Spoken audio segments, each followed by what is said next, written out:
त्याग शिव महापुराण की कथा है।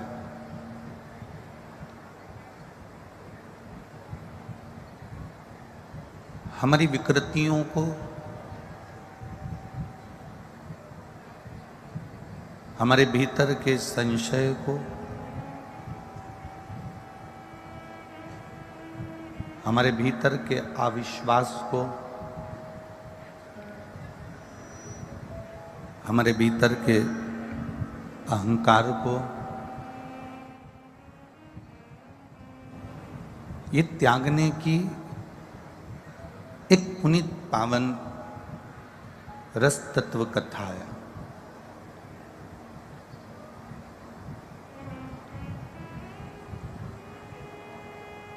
जो हमारे भीतर के तृष्णा को, आसक्ति को, वासना को, लोभ को त्यागना सिखाती है। देखिए, जैसे जैसे उम्र बढ़ती जाती है वैसे वैसे तृष्णा भी बढ़ती चली जाती है। बचपन था तब थोड़ी तृष्णा कम थी। बच्चों में इतनी तृष्णा नहीं रहती, इतनी आसक्ति बच्चों में नहीं रहती है। बच्चों में इतनी तृष्णा नहीं रहती है। इधर के चल रहे हैं, इधर के बंद हैं। बच्चों में तृष्णा कम रहती है। बच्चों में इतनी आसक्ति, इतनी तृष्णा नहीं रह पाती। आप अगर कोई बच्चे के पास में टॉफी है,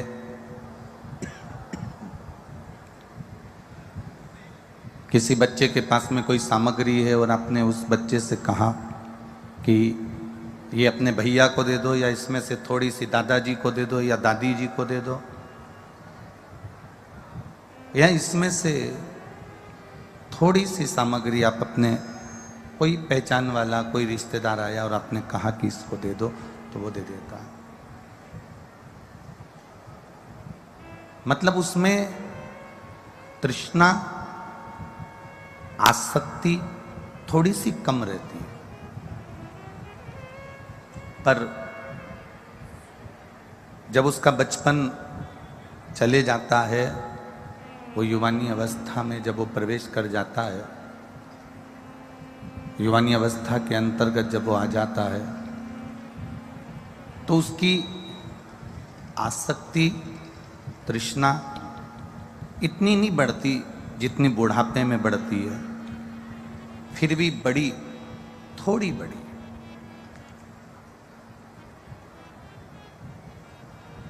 वो अपना सामान संभाल के रखने लगा, वो अपनी वस्तुओं को संजो कर रखने लगा। मात्रा बड़ी है तृष्णा की और आसक्ति की। अब जवानी निकलने के बाद जब अधेड़ी आ गई, और अधेड़ी में भी एक अवस्था हो जाती है जिसके अंतर्गत फिर उसने थोड़ी सी आसक्ति, थोड़ी सी तृष्णा फिर बढ़ी। अपने वस्त्र, आभूषण, सामग्री सब किसी को देने की उसकी मूलता नहीं पाई।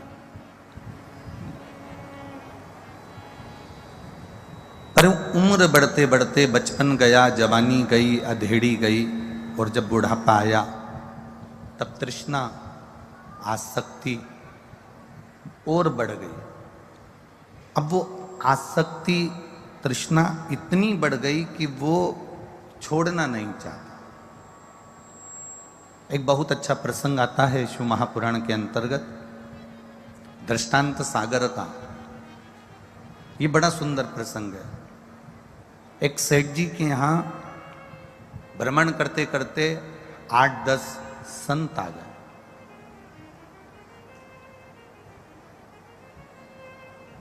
और सेठ जी के यहाँ जब 8-10 संत आए और संतों ने वहाँ डेरा डाला, सेठ जी ने उनको भोजन कराया, पानी पिलाया, गौ माता का दूध का पान कराया,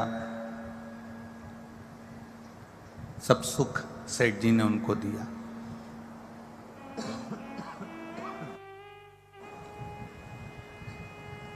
संपूर्ण सुख जब सेठ जी ने उनको दिया, अब सारे संत चले गए, एक संत वहां रुके और उन संत ने वहां डेरा डाल के रखा। तो सेठ जी ने उनका आदर सम्मान सत्कार सब किया। समय बीता, संत जाने लगे तो उन्होंने सेठ जी से कहा कि मेरा मन है मैं आपको भगवान से मिला दूं, एक बार मैं आपको भगवान से मिलाना चाहता हूं, चलो मेरे साथ, मैं तुम्हें भगवान से मिला दूंगा। सेठ जी ने कहा मेरे परिवार छोड़कर, मेरे कुटुंब को छोड़कर, मेरे इतना व्यापार छोड़कर मैं आपके साथ नहीं जा सकता, मैं आपके साथ में नहीं जाऊंगा।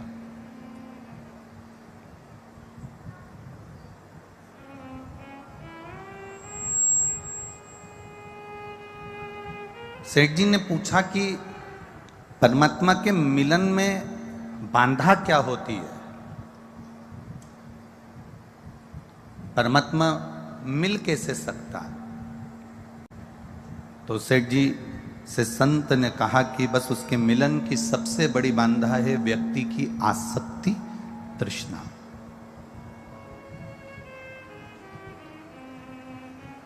उसकी सबसे बड़ी बांधा है उसकी आसक्ति, उसकी तृष्णा।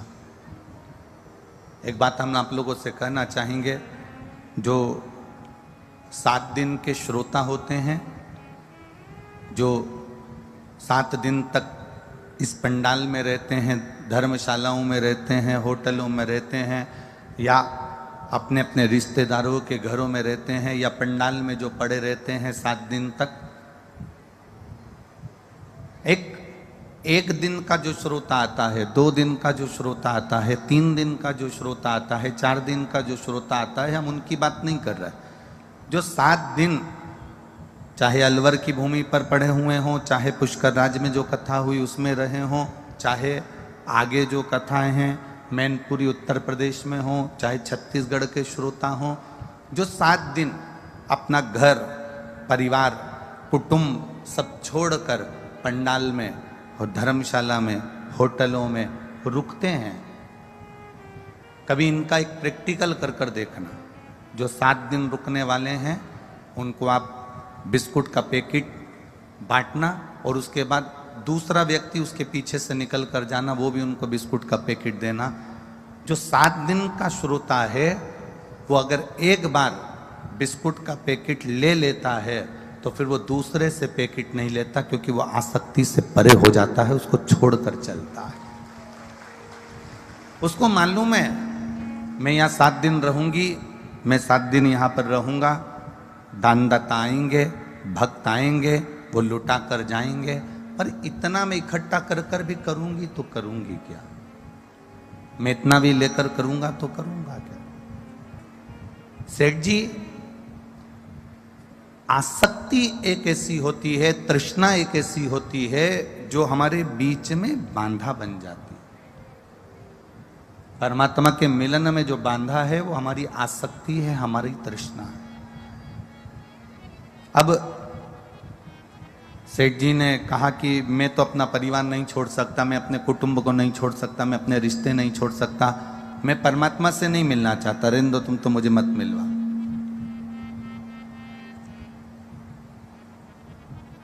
10 साल निकल गए, सेठ जी के प्राण छूट गए। सेठ जी के प्राण छूटे तो सेठ जी बेल बन गए, एक नंदी बेल बने सेठ जी। और नंदी बेल जब सेठ जी बन गए, नंदी बेल बनने के बाद सेठ जी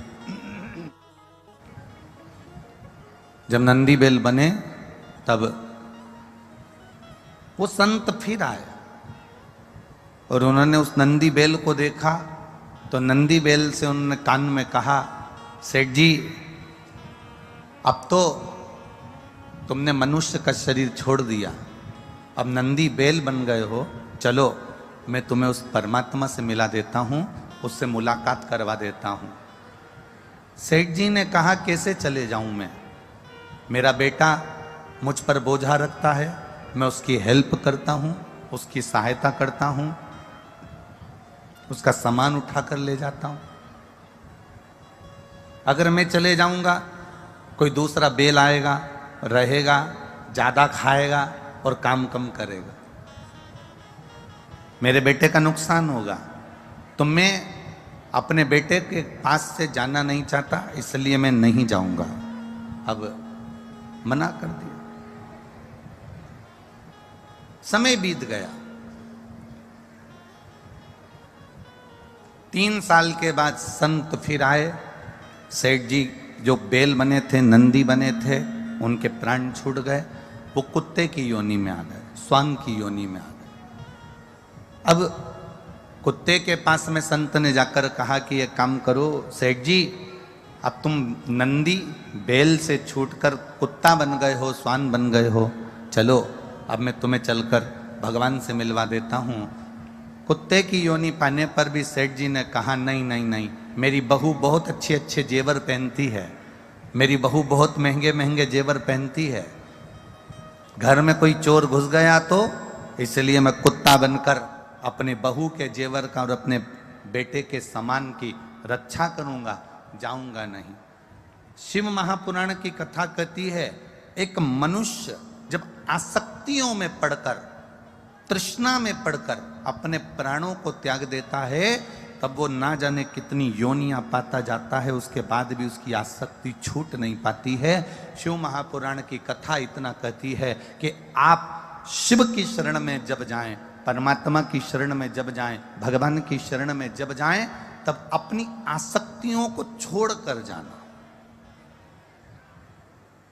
कल कथा में आपसे कहा था कि यहां आना, शिव महापुराण की कथा सुनने के लिए आप अलवर की भूमि पर आ रहे हो, शिव महापुराण की कथा सुनने के लिए इस पंडाल में अगर आप पहुंच रहे हो, तो आपसे निवेदन है, सोने की रकम घर छोड़कर ना ना। आसक्ति के सामान, तुम्हारी मोबाइल, तुम्हारी वीआईपी चप्पल, तुम्हारा वीआईपी सामान आप अपने अपने घर पर छोड़कर आओ। यहां आसक्ति से परे होकर आइए। यहां शिव के अड़भंग बनकर आइए। और जब आप शिव के अड़भंग बनकर आओगे, आसक्ति से परे होकर आओगे, तब बैठकर शिव महापुराण की कथा का रस तत्व ग्रहण करोगे। तब बैठकर तुम भगवान की अविरल भक्ति की कथा सुनो। 2 क्षण शिव महापुराण के पंडाल में, 2 क्षण भगवान की कथा में, 2 क्षण परमात्मा की भक्ति में बैठने का मौका मिल जाए, बैठो। 2 क्षण शिव महापुराण में अगर तुम्हारा चित्त लग जाए, 2 क्षण इस कथा में तुम्हारा मन रम जाए, तो उसको रमाने का प्रयास करना। क्योंकि अगर परमात्मा से एक बार डोरी बंध गई, तो तुम परमात्मा के हो जाओगे और परमात्मा तुम्हारा हो जाएगा। फिर उसमें बीच में कोई रह नहीं पाएगा। कार्यकर्ता कार्य करें, हम मना नहीं करेंगे। सहयोगी समितियां सहयोग करें, हम मना नहीं करेंगे। पर इतना ध्यान लगाकर करना कि हमें कथा भी श्रवण करना है, हमें बैठकर कथा भी सुनना है। क्योंकि अलवर के भाग्य जागे तो ये कथा मिली है, कोई हर बार ये कथा यहां नहीं होने वाली है, बड़ी भाग्य से मिली है। ये अलवर के कोई किस्मत जागी होगी, अलवर राजस्थान की, तो राजस्थान में एक कथा पुष्कर में मिल गई और दूसरी कथा यहाँ मिल गई। तो ये तो आप लोगों के भाग्य हैं, किस्मत है अलवर वासियों के और अलवर के आसपास के लोगों के। कोई जल चढ़ाते चढ़ाते शंकर जी पे पुण्य इकट्ठे हो गए होंगे, तो ये शिव महापुराण की कथा यहाँ हो गई है। ये तो शिव की कृपा से हुई है, कोई सहजता नहीं है महाराज।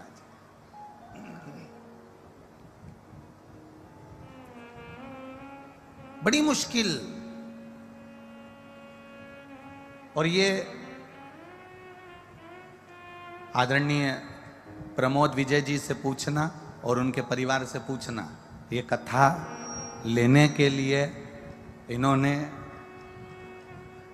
दिल्ली, इंदौर, राजस्थान, छत्तीसगढ़ सब दूर से खबर करवाई, तब जाकर ये बड़ी मुश्किल से ये कथा इनको प्राप्त हुई है। कोई सहज नहीं है शिव पुराण की बात। ये बहुत बहुत भाव की कथा है और इसको भाव से श्रवण करो, अपनी जिंदगी में उतारो। बड़ी मुश्किल से मिली है। उम्र बढ़ती है तो तृष्णा भी बढ़ती है। हम कहेंगे उम्र बढ़ने को तो जान दो, हम तो कहेंगे उम्र घटती है। उम्र बढ़ती नहीं है, उम्र घट रही है। 40 साल के हो गए, 50 साल के हो गए, 60 साल के हो गए, 70 साल के हो गए, 80 साल के हो गए, ये तो उम्र घट रही है। इसको बढ़ना नहीं कहेंगे। तो हम ये भी कह सकते हैं कि उम्र घटती है, तृष्णा बढ़ती है, आसक्ति बढ़ती है।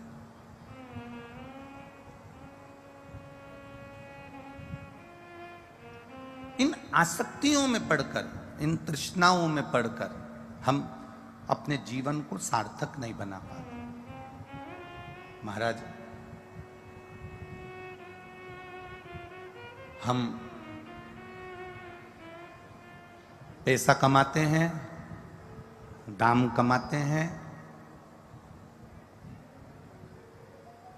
पैसा कमाने से, दाम कमाने से सम्मान सारी दुनिया में मिल सकता है। आप करोड़पति बन जाओ, आपको आपके समाज के लोग सम्मान देंगे। आप धनपति बन जाओ, आपको आपके गांव के लोग सम्मान देंगे। पैसा, दाम, दमड़ी, दाम कमाने से दुनिया में तुम्हें सम्मान मिल जाएगा, पर पैसा कमाने से, दाम कमाने से भगवान नहीं मिल पाता है। पैसा, दाम कमाने से सम्मान मिलता है, और ध्यान रखना, दाम से सम्मान मिलता है और परमात्मा के नाम से हमें भगवान की प्राप्ति हो जाती है, परमात्मा मिल जाता है। पैसे वाले का सम्मान सारी दुनिया में होगा। धनपति है, करोड़पति है, पैसा बहुत है साहब, जहां जाओगे पूजन करने बैठोगे, आदर करने बैठोगे, सम्मान करने बैठेंगे तो सब कुछ मिलेगा आपको, समाज में भी, गांव में, नगर में, शहर में। पैसा है आपके पास में, दाम है आपके पास में, धन है आपके पास में, आपका सम्मान सारी दुनिया में हो जाएगा। पर सम्मान मूल नहीं है, दाम से ज्यादा नाम की प्रधानता है। जब आप अपने मुख पर श्री शिवाय, जय जम के बोलिए, श्री शिवाय नमस्तुभ्यम, या पंचाक्षर मंत्र नमः शिवाय, या षडाक्षर मंत्र ओम नमः शिवाय, या 12 अक्षर मंत्र ओम नमो भगवते वासुदेवाय, 2 अक्षर का मंत्र राम, 2.5 अक्षर का मंत्र कृष्ण। ये नाम तुम्हारे मुख पर अगर है तो तुम्हें सम्मान मिले कि ना मिले वो पता नहीं, पर नाम अगर परमात्मा का मुख पर है तो सम्मान मिलेगा कि नहीं मिलेगा पता नहीं, पर परमात्मा जरूर मिल जाएगा। उसका दर्शन तुम्हें जिंदगी में एक बार जरूर हो जाएगा।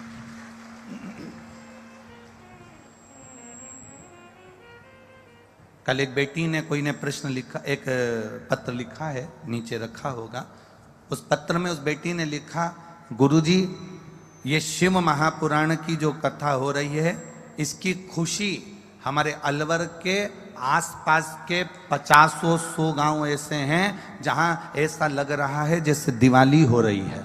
हमारे अलवर के आसपास के ऐसे गांव। जिस बेटी ने पत्र लिखा होगा वो बेटी भी होगी यहाँ पर, जिसने पत्र लिखा अलवर की कोई बेटी है जिसने पत्र लिखा।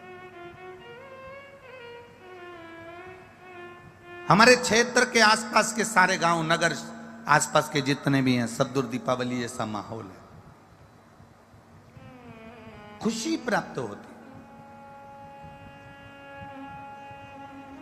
एक बहुत पहले एक वो एडवर्टाइज चलता था, आप लोगों के स्मरण में होगा, राजू तुम्हारे दांत, क्या है वो एडवर्टाइज, मोतियों से कैसे चमक रहे हैं, ऐसे ही था ना? अरे बोलो तो जम के। टीवी पे आता था बहुत पहले, हो छोटे थे जब देखते थे, राजू तुम्हारे दांत मोतियों से कैसे चमक रहे हैं, तो वो राजू कह देता था कि हमने ये मंजन करा है, उससे हमारे दांत चमक कर है। अब कोई तुमसे कह दे क्योरी कमला आजकल बहुत चमक रही है, तो कमला भी कह देगी जब से शिव पुराण की कथा सुन रही हूं, जब से चमक मेरे बाबा ने दे दी। ये चमक मेरे मालिक की है, ये चमक ये दमक फूलवन में महक, सब कुछ सरकार तुम ही से है। जो कुछ दिया है उसने दिया है, उसको धन्यवाद दो कि हमको कंगाल बनाकर पैदा नहीं करा, उसको धन्यवाद दो हमें विकलांग बनाकर पैदा नहीं करा, उसको धन्यवाद दो हमारे 2 आंखें देकर पैदा करा, 1 आंख देकर पैदा नहीं करा, उसको धन्यवाद दो हमें 2 कान दिए, भगवान ने 1 कान देकर पैदा नहीं करा, भगवान को धन्यवाद दो 2 हाथ देकर पैदा करा, 1 हाथ देकर पैदा नहीं करा, भगवान को धन्यवाद दो 2 पांव देकर पैदा करा, 1 पांव देकर पैदा नहीं करा, भगवान को धन्यवाद दो हमें चलने फिरने के लायक पैदा करा, भगवान को धन्यवाद दो ना जाने किस भिखारी के घर में मुझे दे देते, पर भगवान तूने अच्छा हुआ ऐसे घर में दिया जहां मुझे खाने के लिए 2 रोटी मिल रही है, किसी चौराहे पर लाल पीली बत्ती पर मुझे कटोरा मांगकर कटोरा देकर मांगने के लिए नहीं बिठाया। भगवान धन्यवाद, पहनने के लिए वस्त्र दिए, खाने के लिए अन्न दिया, रहने के लिए घर दिया, अच्छा परिवार, अच्छा कुल, अच्छा कुटुंब दिया, हमारा गांव नगर शहर दिया, ये तेरी कृपा है। भगवान तूने बड़ी करुणा करी, इस शरीर से मैं शिव महापुराण की कथा सुन रही हूं, ये तेरी कृपा है। कहीं ऐसी जगह तूने जन्म नहीं दिया जहां मैं भगवान का भजन भी नहीं कर सकती, किसी ऐसी जगह पर मुझे पैदा नहीं करा जहां बैठकर मैं सत्संग नहीं कर सकती, किसी ऐसी जगह मुझे पैदा नहीं करा जहां बैठकर मैं तेरा नाम नहीं ले सकती, कहीं ऐसी जगह पर तूने मुझे पैदा नहीं करा कि मैं कहीं प्रवचन में नहीं जा सकती, कहीं भगवान के संकीर्तन में नहीं जा सकती, कहीं परमात्मा की भक्ति में नहीं जा सकती, तूने ऐसी जगह मुझे पैदा नहीं करा। ये तेरा धन्यवाद, ये तेरा शुक्रिया है जो तूने मुझको इस काबिल बनाकर इस संसार सागर में, इस अलवर में मुझे जन्म दिया और मैं शिव महापुराण की कथा में बैठा हूं। ये तेरी कृपा है, ये तेरी उदारता है, ये तेरी करुणा है।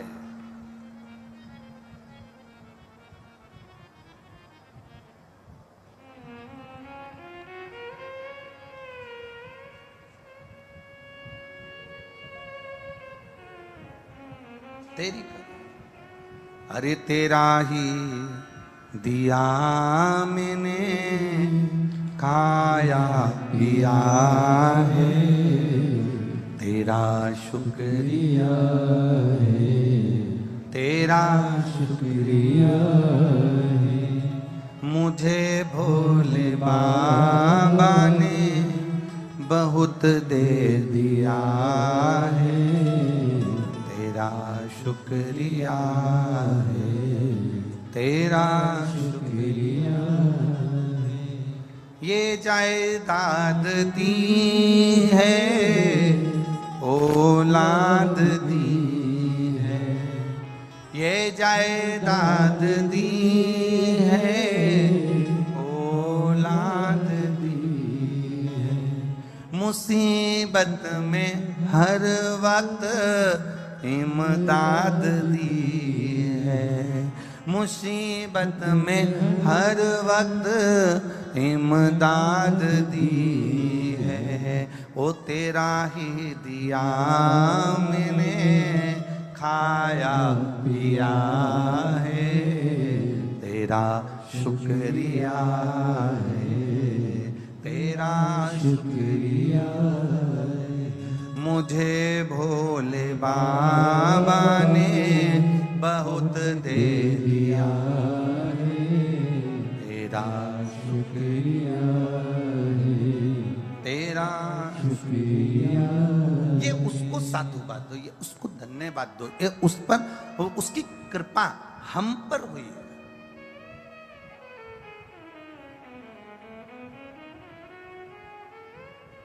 अच्छा, बहुत मेरी माताएं बैठी हैं, बहुत सारे विद्वत जन यहां पर विराजमान हैं। एक बात आपसे पूछें, बच्चा गर्भ के अंदर अगर सही रहता है, बिल्कुल सही है, बोलो, तो डॉक्टर ऑपरेशन की बोलता है क्या? वो तो बच्चा गर्भ में टेढ़ा हो गया तो डॉक्टर ऑपरेशन करेगा कि नहीं करेगा? अरे जीजियों बोलो तो जम के, करेगा ना। बच्चा अगर गर्भ में सीधा है, बच्चा गर्भ में एकदम अच्छा है, बच्चा गर्भ में एकदम सीधा, उसको जैसा प्रविष्ट होना है, जैसा जन्म होना है, अगर बच्चा वैसा है तो डॉक्टर ऑपरेशन नहीं करते, डॉक्टर ऑपरेशन नहीं करेंगे। पर अगर बच्चा टेढ़ा हो गया, नाल फंस गई, मुख में गंदा पानी चले गया, बोलो बोलो सही है कि गलत है? अरे बोलो तो जितने बैठे हो। मुख में गंदा पानी चले गया, नाल फंस गई, बच्चा टेढ़ा हो गया, तो फिर डॉक्टर ऑपरेशन से बाहर निकालेगा कि नहीं निकालेगा? अरे बोलो जम के बोलो जरा, बोलो तो अलवर वालो, निकालेगा ना। बस नाल फंसी, गंदा पानी मुंह में गया, या बच्चा टेढ़ा हुआ और डॉक्टर ने ऑपरेशन किया।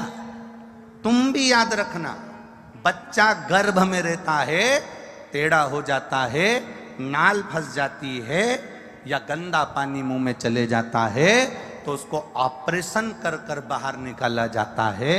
उसी तरह ये पृथ्वी भूगर्भ है, इसको भूमि कहते हैं, पृथ्वी कहते हैं। इस पृथ्वी पर जो रह रहे हैं वो मां पृथ्वी के गर्भ में रह रहे हैं, पृथ्वी पर रह रहे हैं, अपन सब भूगर्भ में रह रहे हैं। जब बच्चे के मुंह में गंदा पानी चले गया, या नाल में वो फंस गया, या वो टेढ़ा हो गया, तो डॉक्टर ने ऑपरेशन करा। उसी तरह हम भी, जब हमारे मुंह में गंदा पानी, समझ जाओ जरा, समझ गए क्या? हाँ वैसे तो तुम सब समझदार हो।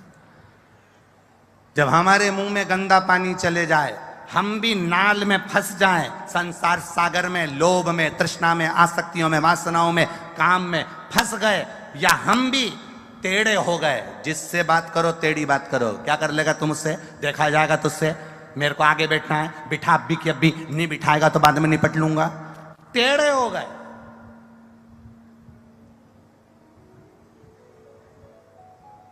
गंदा पानी मुंह में गया, नाल में फंसे, काम लोभ आसक्ति वासना तृष्णा में, और टेढ़े हो गए हम लोभ में, कहीं हमारे विचारों में, कहीं हम अहंकार में, कहीं तृष्णा में, कहीं आसक्ति में हम टेढ़े हो गए। तो फिर वो परमात्मा भी ऑपरेशन करना जानता है, और ऐसा ऑपरेशन करता है कि फिर कहीं का नहीं छोड़ता, फिर दर दर रोता फिरता है। इसलिए सावधान रहें।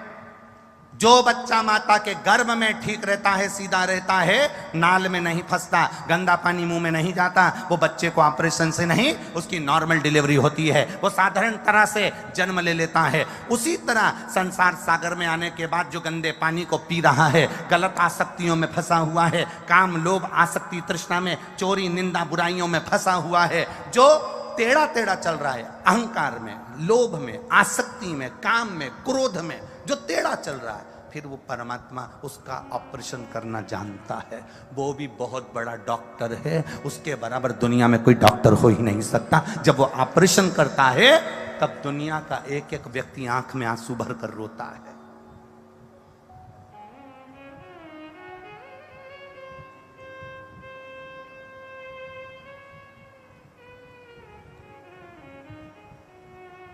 कितने, जब वो ऑपरेशन करता है तो व्यक्ति रोता है।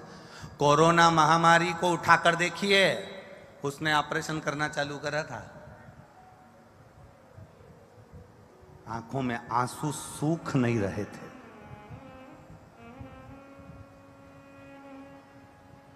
उठाकर देखिए, कहीं भूकंप आ जाता है, कहीं सुनामी आ जाती है, कहीं पहाड़ पर्वत गिर जाते हैं, पूरे मकान ध्वस्त हो जाते हैं, कहीं कुछ ना कुछ लोग पानी में डूब रहे, कोई पर्वत धस रहा है, कोई हिमाचल में देख लो, उत्तराखंड देख लो, बिहार साइड देख लो, कहाँ ये उसके ऑपरेशन है, ये उसके ऑपरेशन है। आप अच्छे रहिए,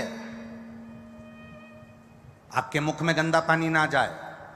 एक बात बहुत अच्छे से याद रखना, मंदिर जाओ, देवालय जाओ, शिवालय जाओ, या भगवान की कथा में जाओ, संकीर्तन में जाओ, आपका मुख गंदे पानी से गंदा नहीं होना चाहिए ना, आपके मुख में से गाली, अपशब्द, ताने कुछ ना निकले। हम सहज बनकर क्यों नहीं जाते?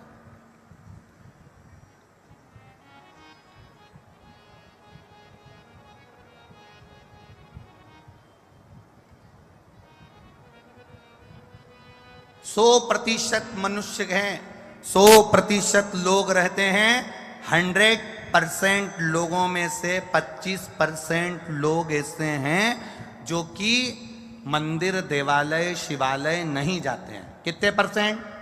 जम के बोलो जरा। 25%।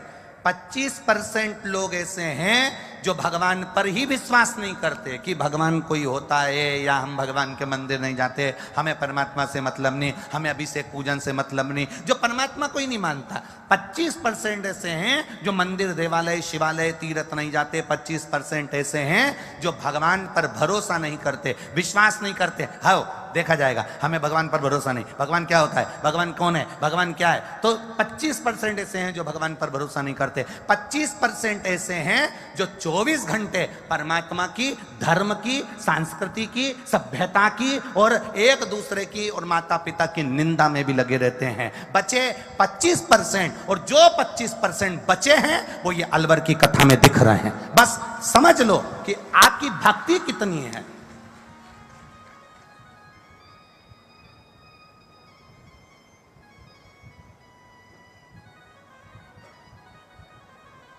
और उन 25% जो भगवान के मंदिर जा रहे हैं, जो 25% बचे हैं जो भगवान के भजन में लगे हैं, जो 25% बचे हैं जो परमात्मा की भक्ति में लगे हैं, जो 25% बचे हैं परमात्मा के नाम में लगे हैं, जो 25% बचे हैं वो भगवान का अभिषेक पूजन कर रहे हैं, जो 25% बचे हैं वो धर्म को मानते हैं, सनातन धर्म को मानते हैं, अपने वेद पुराण को मानते हैं, अपने शास्त्रों को मानते हैं। अब हम क्या कर रहे हैं? उन 25% को भी कहीं ना कहीं, हम उन 25% को भी ये विचार कर रहे हैं कि ये ठीक रह लें,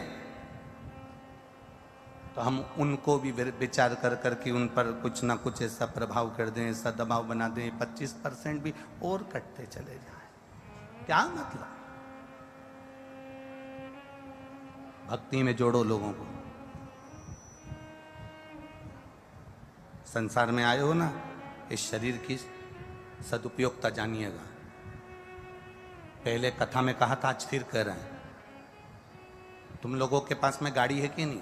2 व्हीलर, 4 व्हीलर? बोलो जम के बोलो जरा। सबके पास है 2 व्हीलर, 4 व्हीलर है? किसी के पास 4 व्हीलर होगी, किसी के पास 2 व्हीलर होगी। है? यहां से जाओ अपने घर के लिए, तो यहां बाहर निकलोगे तो एक बहुत बड़ा पानी का नीचे खड्डा है, उसमें गटर का पानी भरा हुआ है। उस गटर के पानी को तुम्हारी गाड़ी के पेट्रोल टैंक में डाल लो,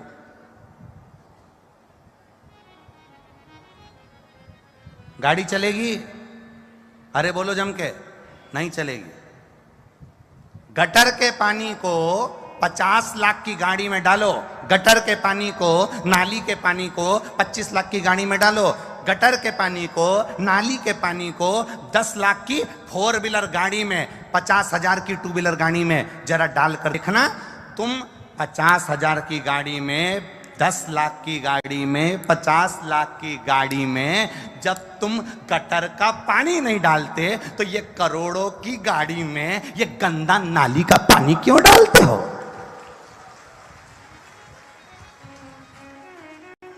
क्यों मदिरा का नशा करना? क्यों दारू का नशा करना? क्यों ये गलत नशों में डूबना? ये करोड़ों की गाड़ी है, एक लीवर खराब हो जाता है, 20-20, 25-25 लाख देने को तैयार खड़े हैं लोग बाग। लीवर बदल दो साहब, लीवर दे दो साहब, किडनी बदल दो साहब, किडनी दे दो साहब। एक गाड़ी करोड़ों की परमात्मा ने देकर भेजा है। इस गाड़ी की कीमत को जिस दिन तुम समझ गए, इस गाड़ी की कीमत को, तुम एक जरा सा 10,000 का मोबाइल पर स्क्रीन गार्ड चला के चल रहे हो और रोड पर चल रहे हो, तो पुलिस वाले बार बार कह रहे हैं हेलमेट लगाओ, सीट बेल्ट लगाओ, हेलमेट लगाओ, सीट बेल्ट लगाओ। उनका काय का फायदा? फायदा तुम्हारा है, पुलिस का फायदा नहीं है। तुम्हारे हेलमेट लगाने से, सीट बेल्ट लगाने से पुलिस का फायदा नहीं है, फायदा तुम्हारा है। उसी तरह गटर का पानी नहीं पियोगे, गंदा पानी नहीं पियोगे, नशा नहीं करोगे तो उसमें तुम्हारा फायदा है। ये गाड़ी नहीं तो बेकार हो जाएगी, एक दिन घर पर पड़ी रहेगी, उस गाड़ी का कोई मोल तत्व नहीं रहेगा। सड़ रही है गाड़ी, पलंग पर पड़ी है, बच्चे ले जाएंगे, बिठाकर डॉक्टर को दिखाएंगे, लाकर पटक देंगे, दवाई वाला दवाई दे देगा, सिस्टर तुमको इंजेक्शन लगा देगी, पर गाड़ी तो पलंग पर पड़ी है ना। क्या काम की वो भंगार की गाड़ी जिसकी कोई कीमत ही नहीं है।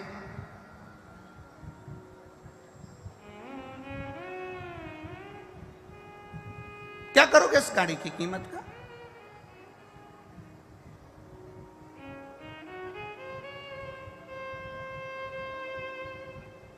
कितना कितना विचित्र विचित्र संसार सागर है महाराज।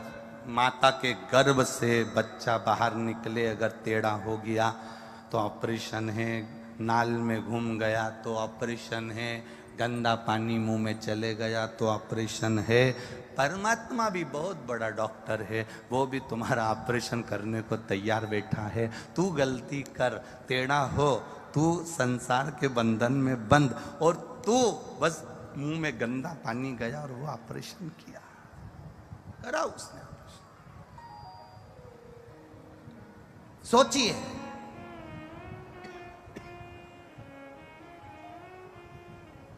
उसको धन्यवाद दो। साधुवान की भक्ति में रमे हुए हैं, मेरा हाथ जोड़कर निवेदन है इनको उसमें रमे रहने दो। अगर ये फिर टूट गए, फिर चले गए तो ये वापिस सनातन धर्म को नहीं पा पाएंगे।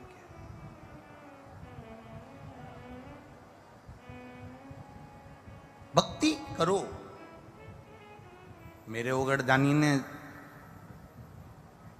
अविश्वास के कारण सती का त्याग किया था। ये त्याग शिव महापुराण की कथा है, इसमें त्याग हो। शिव जैसा त्यागी संसार में नहीं हुए। लोगों ने बदनाम करा है मेरे महादेव को, दुनिया के लोगों ने मेरे महादेव को बदनाम करा कि वो गंजेड़ी है, गांजा पीता है। दुनिया के लोगों ने मेरे महादेव को बदनाम करा कि वो भांग पीता है, भंगेड़ी है। कई लोगों ने तो फोटो बना दिया, पार्वती जी भांग घोट रही है और शंकर जी को लोटे में दे रही है। कई लोगों ने फोटो बनाया, पार्वती जी भांग घोट रही है, लोटे में भरकर दे रही है।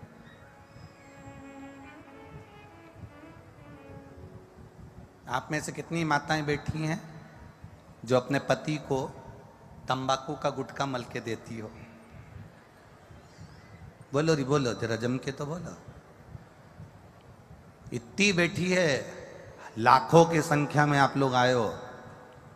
ईमानदारी से बोलना, कितनी माताएं जो अपने पति को तंबाकू का गुटखा मल के देती होगी? लो खाओ, एक नहीं मिलेगी इसमें से। जब मेरे भारत की माता अपने पति को तंबाकू खाने को नहीं देती तो मेरी पार्वती माता महादेव को भांग कैसे दे सकती है? जरा विचार करिएगा।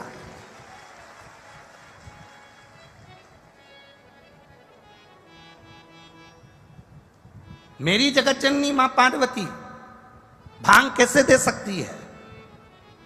तुम गलत सोच, गलत विचार, शिव को जाने ही नहीं लोग, शंकर को पहचान ही क्या कर रहे हैं? आज के जमाने में लोग शंकर को कहां पहचान रहे हैं?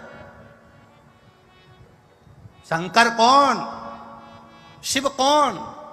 शिव महापुराण की कथा कहती है, शिव हमारी श्वास, शिव हमारी धड़कन, शिव हमारा पिता, शिव हमारा बाबुल, शिव हमारे घर का बुजुर्ग, शिव हमारे घर का दादा, शिव हमारे को संभालने वाला विश्वनाथ। वो शिव हमारा पिता है, वो शिव हमारा दादा है, वो शिव हमारा पिता के तुल्य है।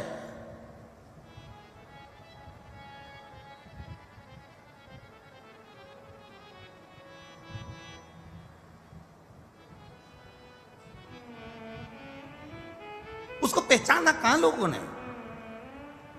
बस ब्रह्म में जी रहे हैं, भगवान के ब्रह्म में हम जीना चाह रहे हैं, बस ब्रह्म में जी रहे हैं, ऐसे जाना, ऐसे करना, वैसा करना, पर ये पहचान नहीं पा रहे कि हम शंकर के होंगे कैसे, हम शिव को पहचाने कैसे, हम शंकर को जाने कैसे।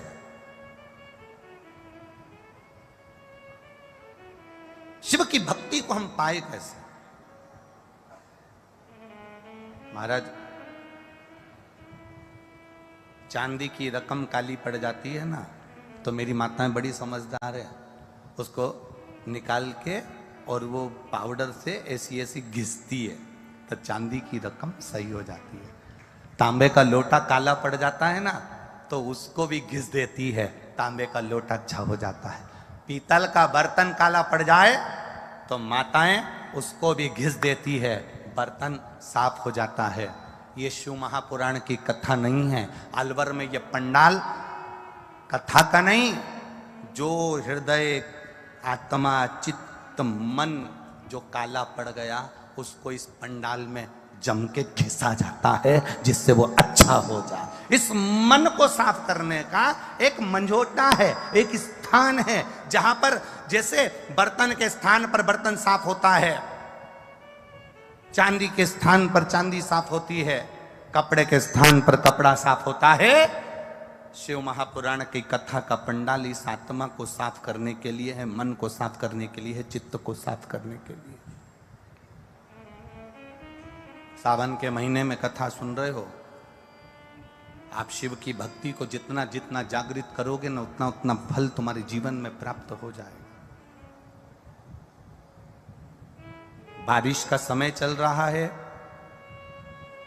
एक बेलपत्र आप अगर शंकर भगवान को रोज चढ़ाते हो, एक बेलपत्र शिव जी को रोज समर्पित करते हो, तो मन में एक संकल्प इस बारिश के मौसम में, इस सावन के महीने में एक संकल्प भी तुम्हारे भीतर आना चाहिए कि एक बेलपत्र अगर मैं शंकर भगवान को चढ़ाती हूं, मैं जिंदा हूं, तब तक तो देवादिदेव महादेव को बेलपत्र चढ़ाऊंगी, पर मेरे मरने के बाद मेरे बच्चों ने, मेरी बेटी ने, मेरे दामाद ने, मेरे बेटे ने, मेरी बहू ने, पोता पोती ने शंकर जी पे बेलपत्र नहीं चढ़ाई तो मरने से पहले ऐसा काम कर जाना, जैसे बीमा कर कर जाते हो तो बीमे की रकम तुम्हारे घर के लोगों को मिलती है, जमा तुम करते हो, रकम तुम्हारे परिवार वालों को मिलती है, उन परिवार वालों का भला कर कर जाते हो, उसी तरह एक भला अपना भी कर कर जाना और संसार सागर का भी कर कर जाना। मेरे मरने के बाद बेलपत्र कौन चढ़ाएगा, इसलिए एक बेलपत्र का पेड़ लगा कर जाना, उस पेड़ की बेलपत्र कोई भी तोड़कर महादेव को चढ़ाएगा, फल तुझे ही मिलेगा।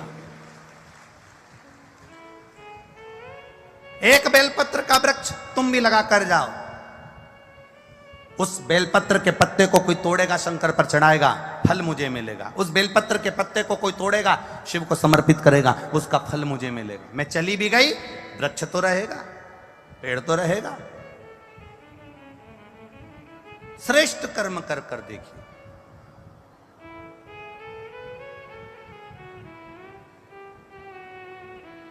और जब श्रेष्ठ कर्म हम करेंगे तो उसका सुख हमको मिलेगा, निश्चित प्राप्त होगा। ब्रह्मा और भगवान विष्णु के बीच की बात ये निकली कि पिता कौन है नारायण के। ब्रह्मा जी कहते हैं विष्णु जी मेरे पिता हैं, तो विष्णु के पिता कौन है। और दोनों के बीच में जब घर्षण हुआ, एक पर्वत को घुमाया तो अग्नि का खंभ प्रकट हुआ, एक शिवलिंग की आकृति प्रकट हो गई। वो शिवलिंग की आकृति जो प्रकट हुई, ब्रह्मा जी उसका सिर देखने जा रहे हैं और भगवान नारायण उसका चरण देखने जा रहे हैं। नारायण चरण नहीं मिला तो उन्होंने सत्य कह दिया कि शिव के चरण नहीं मिले, क्योंकि शंकर के चरण ढूंढने से अच्छा है शंकर से केवल दर्शन की मूलता पाना।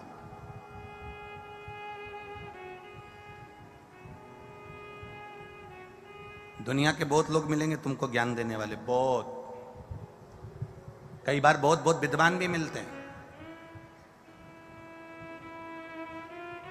एक शंकर जी की कथा सुनने वाला एक भगत था और वो गाजियाबाद का था। अब उस शंकर जी की कथा सुनता था, उसको शिव जी पर बड़ा विश्वास था, शंकर की भक्ति में बहुत रमा रहता था, बहुत। कम से कम उसने इस व्यासपीठ के सामने कम से कम ना करते हुए 50 कथाएं श्रवण करी हुई। इतना विश्वास था उस शंकर जी। अब उसको एक वो मिल गए, अब मैं उनका नाम नहीं लेना चाहता इस व्यासपीठ से, काय को लूं मैं किसी का भी नाम। तो वो उनकी किताब का प्रचार कर रहे थे, ठीक है, और प्रचार करते करते वो गाजियाबाद के वो लड़के से वो मिल गया। उनका शिष्य, और शिष्य मिलने के बाद उसने कहा कि भगवान तो है ही नहीं, और राम तो है ही नहीं, और कृष्ण तो है ही नहीं, और शंकर जी तो है ही नहीं, बस है तो हमारा जो गुरु जी है बस वो ही है, और वो ही सब कुछ है, और कुछ भी नहीं है। अब वो इतना ज्ञान दे, वो गाजियाबाद का लड़का।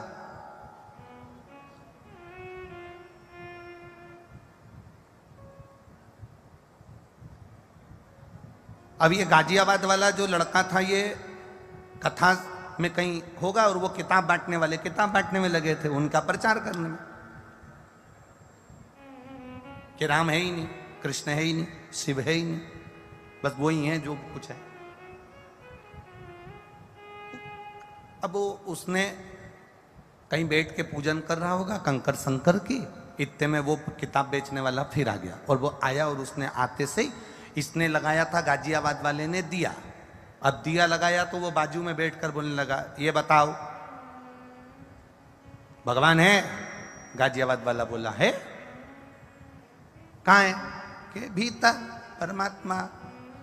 सियोर वाला महाराज कहता कंकर में शंकर है। सारी समस्या का हल एक लोटा जल। तो उसने कहा वो सियोर वाला तो हर कुछ बोलता है, उसमें कहाँ कल है। ठीक है, अब ये बताओ, हमारे गुरुजी कहते हैं ये तुमने जो दिया लगाया, ये दिया जलाया, इसमें जो ज्योति आई, वो ज्योति कहां से आई?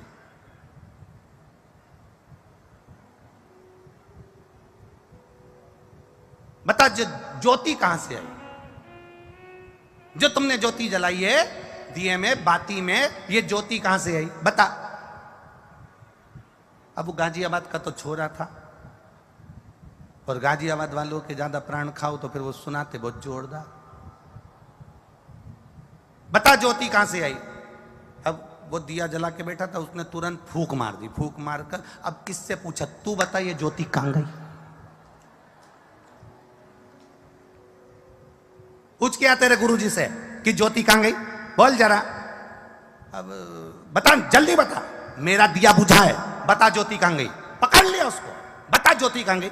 ज्योति कहां से आई? ज्योति कहां से आई? इसने मार दी फूंक। अब बता ज्योति कहां गई? जो हमारी फूंक, बता ज्योति कहां गई। छोड़ा नहीं उसने। उसके कजन कहां मठ मंदिर आश्रम कहां फोन लगा दिया, और लगाया तो वो पूछ रहा है कि ज्योति कहां गई, तो कि हमें ही नहीं मालूम कहां गई।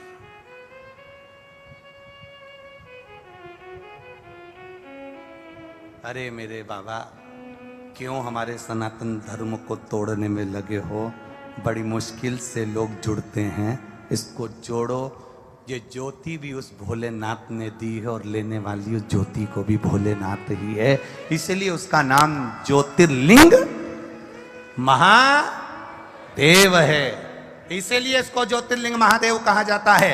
एक ज्योति के बिंदु में मेरा शिव समाया है। कभी ब्रह्म कुमारी आश्रम में जाकर देखना, कभी ब्रह्म कुमारियों की बेटियों के पास में, ब्रह्म कुमारी दीदियों के पास में, माताओं के पास में बैठकर देखना, एक छोटा सा फोटो देंगे, उसमें एक ज्योति बनी होगी, उसकी किरणें निकली होगी। एक ज्योति से परमात्मा समाया है। ये ज्योति, ये ज्योतिर्लिंग का स्वरूप है, जिससे हम तुम संसार सागर सब प्रकट हुआ है। भगवान शिव से भगवान नारायण प्रगटे हैं, भगवान नारायण से भगवान ब्रह्मा प्रगटे हैं, भगवान ब्रह्मा से ये संपूर्ण संसार सागर प्रगटा है। संपूर्ण संसार सागर ये सब शिव का दिया हुआ है कि तेरा ही दिया मैंने खाया पिया, तेरा शुक्रिया, तेरा शुक्रिया। ये संपूर्ण ब्रह्मांड का सुख उसी का तो है। हमारा सुख है कहां? कहां है? ये तो उसकी पहचान है। अरे तुझ में राम, मुझ में राम, सब में राम समाया है। जित देखूं उत राम की ही माया है। सब में राम है, कोई गया आया जाए खाए पिया सब में राम है। अलग से कौन पैदा हो गया?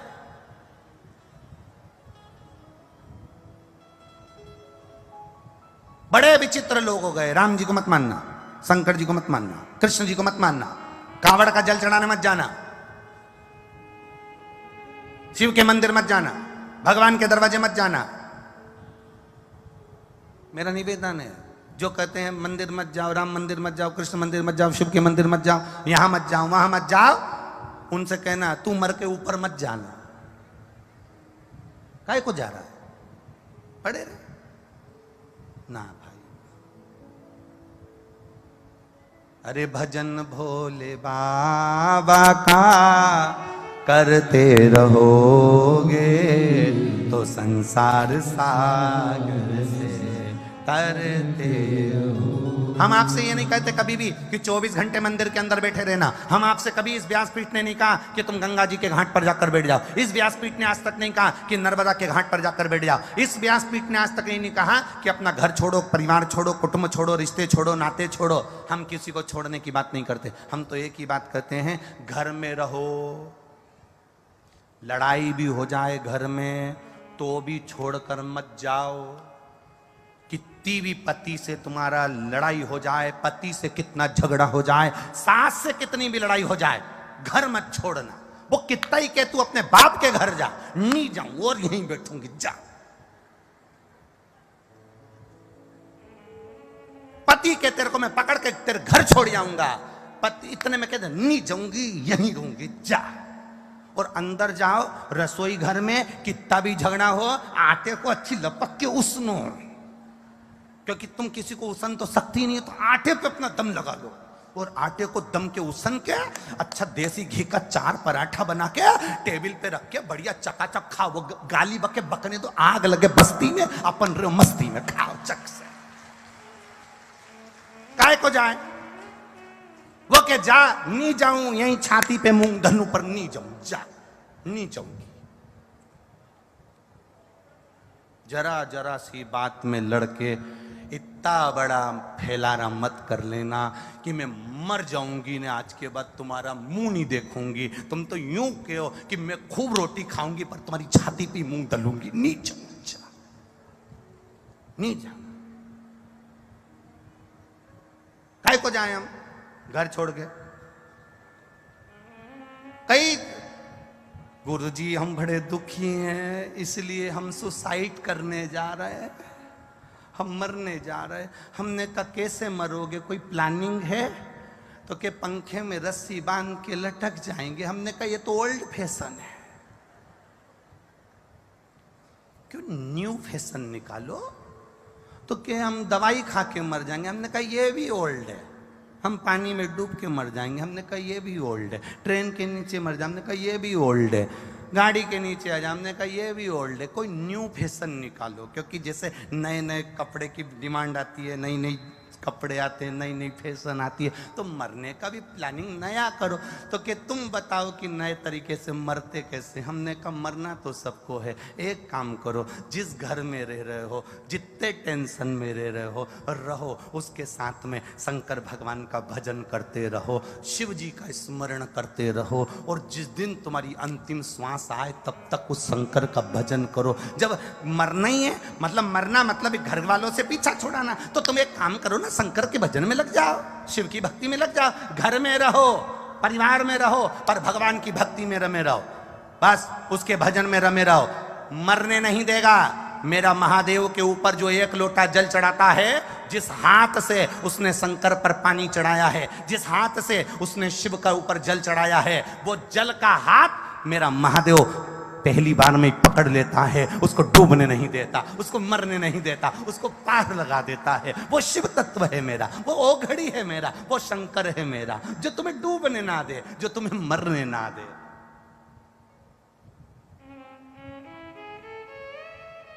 पकड़ लिया उसने हाथ तुम्हारा, पार लगा दिया उसने। ये लड़ाई का जो कारण होता है ना, अविश्वास के कारण होता है। सती मैया और शिवजी का विवाद हुआ था अविश्वास के कारण। राम जी ने कह दिया, शंकर भगवान ने कह दिया, कथा सुनकर आ रहे थे और कथा सुनकर आते आते राम जी के दर्शन हो गए, राम जी का दर्शन हुआ तो शिव जी ने कह दिया यही मेरे इष्ट देव है। सती ने पूछा इष्ट देव? हाँ। ये भगवान है? हाँ। ये राम है? हाँ। ये नारायण है? हाँ। ये सीता जी लक्ष्मी जी है? हाँ। भगवान शिव ने कहा सती मैया से कि ये मेरे इष्ट देव हैं। सती मैया ने शंकर जी के वचन पर विश्वास नहीं करा।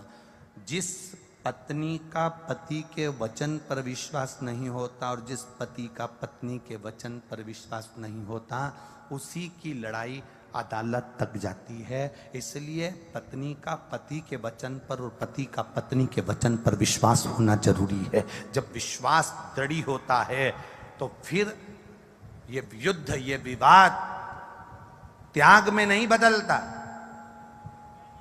जब विश्वास डिग जाता है, जब विश्वास अविश्वास हो जाता है, तब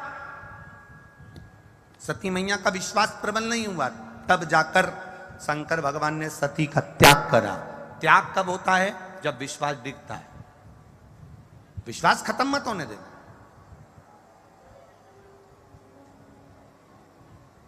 भरोसा खत्म नहीं होना चाहिए। अगर भरोसा खत्म हो गया, विश्वास खत्म हो गया तो परमात्मा नहीं मिल पाता।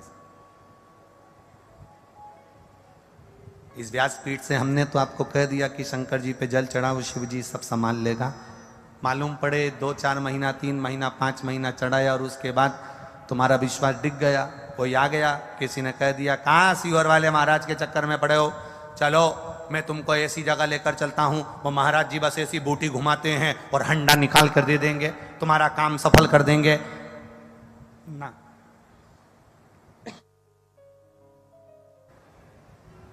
ये सब नहीं होता। किसी अंधविश्वास की ओर हमको नहीं जाना, किसी आडंबर की ओर हमको नहीं जाना। हम सनातन धर्म के पहरी हैं। सनातन धर्म के अंदर ना आडंबर होता है, ना अंधविश्वास होता है। सनातन धर्म में मूर्ति पूजन का प्रमाण है। शिव की आराधना करो, भगवान का भजन करो, कीर्तन करो, भगवान को अपना इष्ट मानकर उसकी आराधना में डूबो, उसकी भक्ति में डूबो।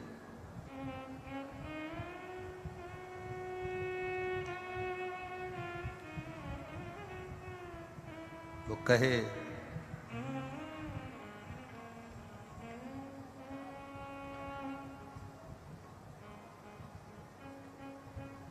अपनी किस्मत का ताला,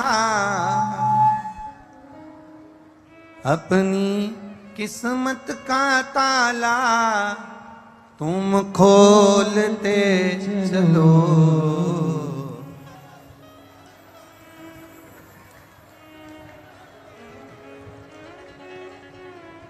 कल एक माताजी ने पत्र लिखा था कि आप कथा में भजन बिल्कुल मत गाना।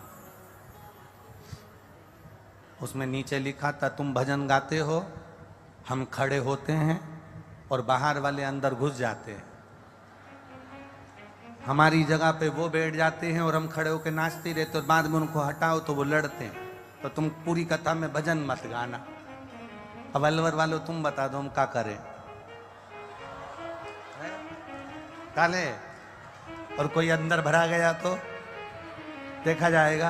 वैसे तो तुम कम पढ़ते नहीं हो, इधर उधर कूच कर तुम बाहर कर दोगे। शिव से बड़े भाव के साथ देवाधिदेव महादेव से प्रार्थना करो। भगवान देवाधिदेव महादेव से अपने मन की बात लिखो। पहली भी कहा, आज फिर कह रहे हैं, कथा के बीच में भजन आए और उसके बाद में जब श्री शिवाय नमस्तुभ्यम कहने का मौका आए तो चुप मत बैठना। हमारे साथ में आप भी श्री शिवाय नमस्तुभ्यम बोलना। सबके मुख से आवाज आना चाहिए और विनती सब करना, क्योंकि बहुत दूर दूर से आप लोग आते हैं। बाबा से प्रार्थना कर कर जाना कि बाबा जिस कार्य के लिए आया हूँ या जिस कार्य के लिए मैं आई हूँ, मेरे मन की मुराद पूर्ण हो, आपके चरणों की भक्ति मिले और जीवन में संघर्ष करने की शक्ति मिले। आपके चरणों की रज मुझे अवश्य प्राप्त हो। बाबा से कहकर जाना मेरे जीवन के सारे दुखों को आप काट न दो, विनती कर भाव से। आप सब दिल से हृदय से, मेरा कार्यकर्ताओं से भी निवेदन है जहां जगह मिल जाए वहां बैठ कर बोलो, क्योंकि आप लोगों को बार बार बोलने का मौका नहीं मिलेगा। या अलवर में कथा बार बार नहीं होती महाराज, राजस्थान में ही 2 कथा का योग लगा है और ये कथा पूर्ण होकर फिर उत्तर प्रदेश की मैनपुरी में 22 तारीख से 28 तारीख तक कथा चलेगी मैनपुरी के अंदर उत्तर प्रदेश में। और वो मैनपुरी की कथा पूर्ण होने के बाद फिर छत्तीसगढ़ प्रारंभ हो जाएगी। दिल से हृदय के साथ बाबा से प्रार्थना करिएगा। श्री शिवाय नमस्तु, श्री शिवाय नमस्तु, श्री शिवाय नमस्तु, श्री शिवाय नमस्तु, श्री शिवाय नमस्तु। भोला सब दुख काटो मारा, ओ भोला सब दुख काटो मारा। शिव शंकर जपो तेरी माला, भोले बाबा जपो तेरी माला। भोला सब दुख काटो मारा, ओ भोला सब दुख काटो मारा। वेश मंगल मंगलकारी, वेश मंगल मंगलकारी। शमशान वासी हमारा, शमशान वासी हमारा। ओ भोला सब दुख काटो मारा, ओ भोला सब दुख काटो मारा। शिव की करी गई स्तुति प्रार्थना शिव स्वीकार करते हैं। देवताओं ने, ब्रह्मा जी ने, भगवान विष्णु ने जो मंथन किया, शिवलिंग प्रकट किया, सबसे पहला शिवलिंग की आराधना भगवान ब्रह्मा और विष्णु ने करी और उसको प्रकट कर कर। हमारे घर में हम जो भी शिवलिंग का स्मरण करते हैं, आप लोग 15 जुलाई को, मतलब आज कितनी तारीख है?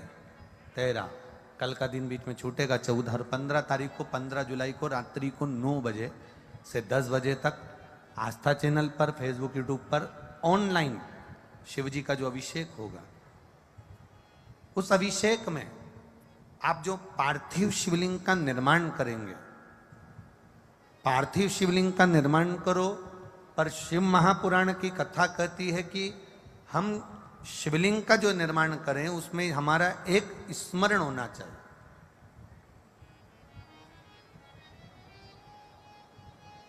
बहुत बड़े शिवलिंग का निर्माण हमें नहीं करना। थोड़ी सी मिट्टी लाकर अपने हाथ को जैसे थाली में रख लेते हैं और इस अंगूठे को बड़ा कर लेते हैं, बस इन आकृति से बड़ा शिवलिंग हमारे आराधना में हम अर्थात अपने पार्थिव लिंग का निर्माण ना करते हुए बस इतना बड़ा शिवलिंग का निर्माण कर कर उसकी हम आराधना करें। कितना सुंदर कहा, घर के अंदर जो शिवलिंग होता है वो 4 उंगल का होना चाहिए, अर्थात बस इससे बड़ा शिवलिंग हमारे घर के अंदर ना होते हुए जितना छोटा हो जाए, जितना छोटा होते चले जाए, और छोटा, जितना छोटा शिवलिंग होता है उतना हमें जीवन का एक आनंद की अनुभूति कराता रहता। प्रयास करो। शंकर भगवान के मंदिर में जब हम जाएं, शिवालय में जब हम पहुंचे,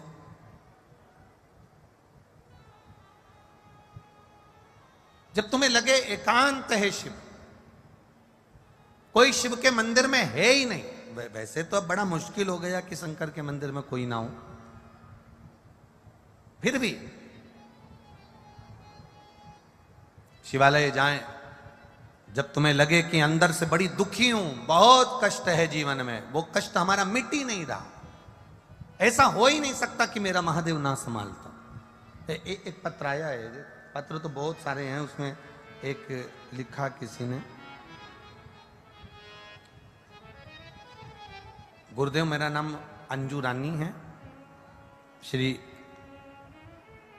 अशोक शर्मा पटौदी गुरुग्राम हरियाणा से हूं गुरुजी। कहीं बैठी हैं क्या? कहीं बैठी हो तो ऐसा हाथ हिला देना। अंजू रानी जी कहीं बैठे हो तो हाथ हिला सकती हैं। मेरा नाम अंजू रानी है, श्री अशोक शर्मा पटौदी गुरुग्राम हरियाणा से हूं गुरुजी।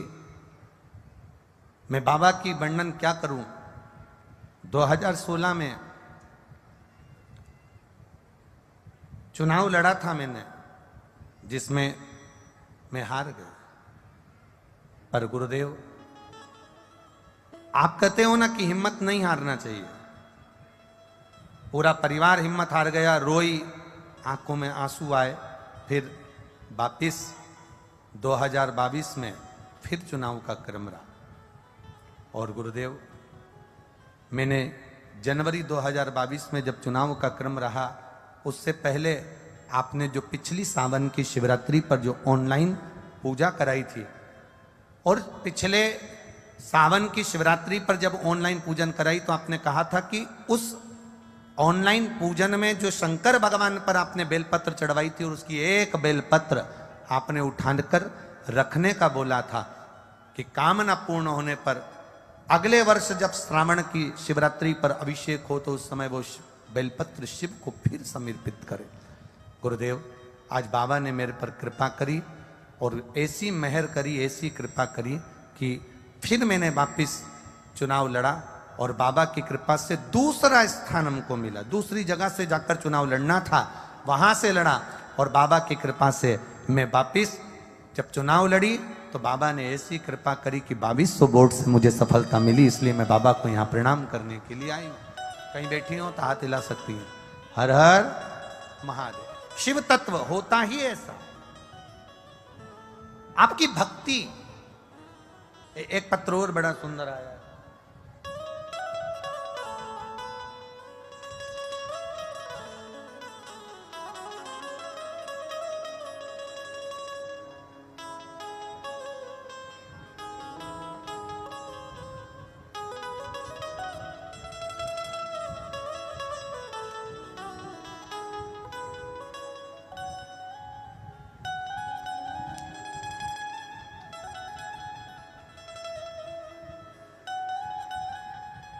सुशीला खंडेलवाल, अनिल खंडेलवाल, शिवाजी पार्क अलवर।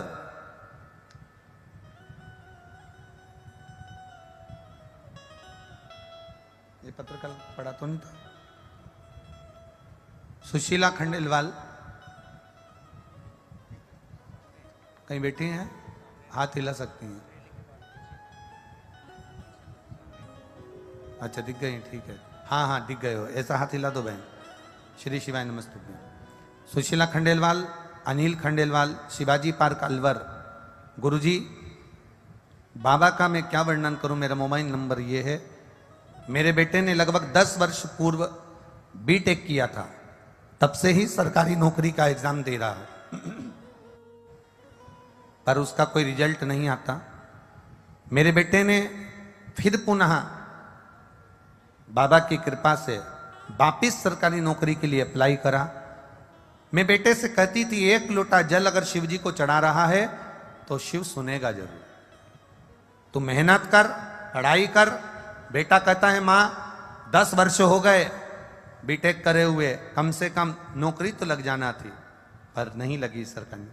तब मेरे बेटे ने फिर पुनः 2019 का एग्जाम दिया और बाबा की कृपा से आज जूनियर अकाउंट असिस्टेंट के पद पर मेरा बेटा पदस्थ हो गया है रेलवे में। मैं बाबा को यहाँ प्रणाम करने के लिए आई हूँ। सुशीला खंडेलवाल, अनिल खंडेलवाल, शिवाजी पार्क, अलवर, राजस्थान से हैं। शिव तत्व इसी को कहते हैं। आपकी भक्ति,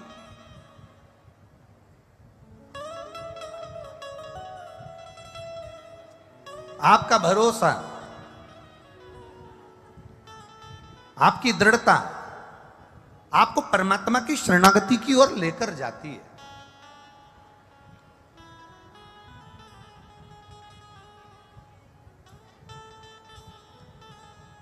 जब ऑनलाइन शिव जी का अभिषेक हो, आप सबसे निवेदन है, दिल से अपने घर में अपने परिवार के साथ, अपने कुटुंब के साथ, भाव के साथ में देवाधिदेव महादेव की भक्ति करिए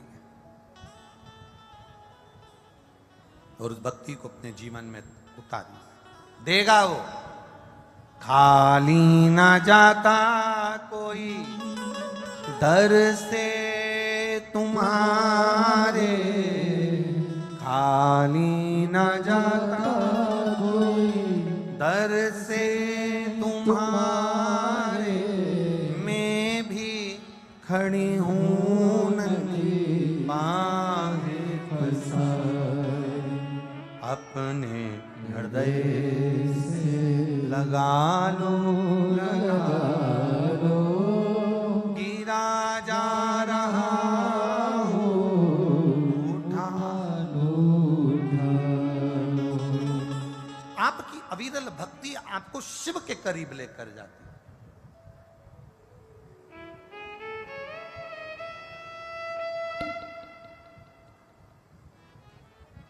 शिवलिंग की चरणारविंद को ढूंढने के लिए भगवान नारायण और शीश ढूंढने के लिए ब्रह्मा जी गए, नहीं मिला। भगवान नारायण तो वापिस आ गए, ब्रह्मा जी गए तो एक गौ माता को और केतकी के फूल को लेकर आ गए। केतकी के फूल ने झूठ बोल दिया तो शिव जी ने उसको श्राप दे दिया। पर गौ माता से ऐसा विश्वास नहीं था मेरे महादेव को कि ये भी झूठ बोल जाएगी, और गौ माता ने भी झूठ बोल दिया। गौ माता भी झूठ बोल, ऐसा विश्वास नहीं था।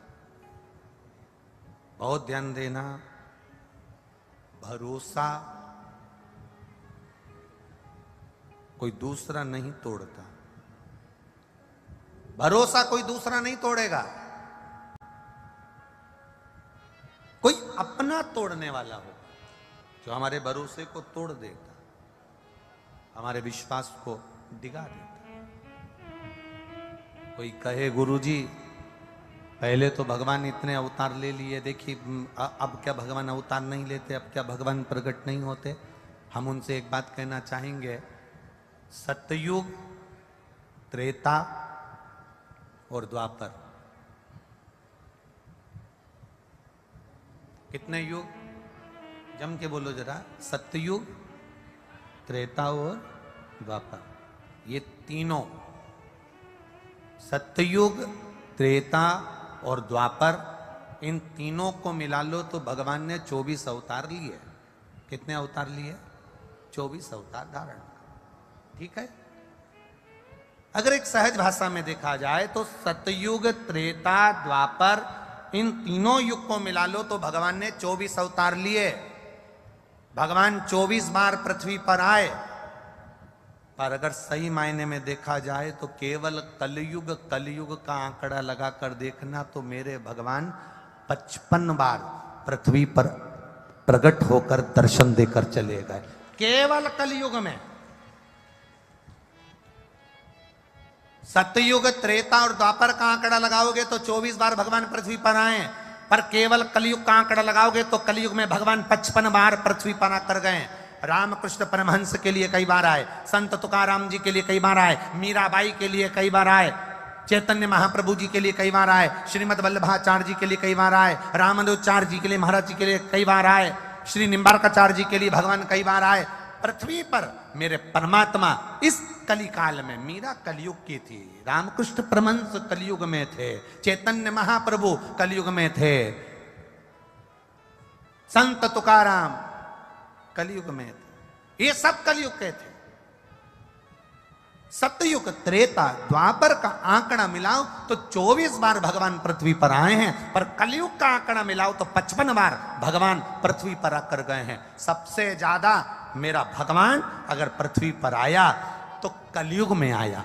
क्यों? क्योंकि भगवान को मालूम है कि कलिकाल घोर कुठार है, यहां लोग ताना देते हैं तो लोगों का हृदय दुख जाता है, अपशब्द कहते हैं तो दिल दुख जाता है, किसी ने कुछ कह दिया तो दिल दुख जाता है। मीराबाई को कितना कितना कहा, राणा जी ने कितना कहा, संबोधन कितने दिए, जहर का प्याला भेज दिया, सांप का पिटारा भेज दिया, कितने कितने शब्दों से उसको कहा गया।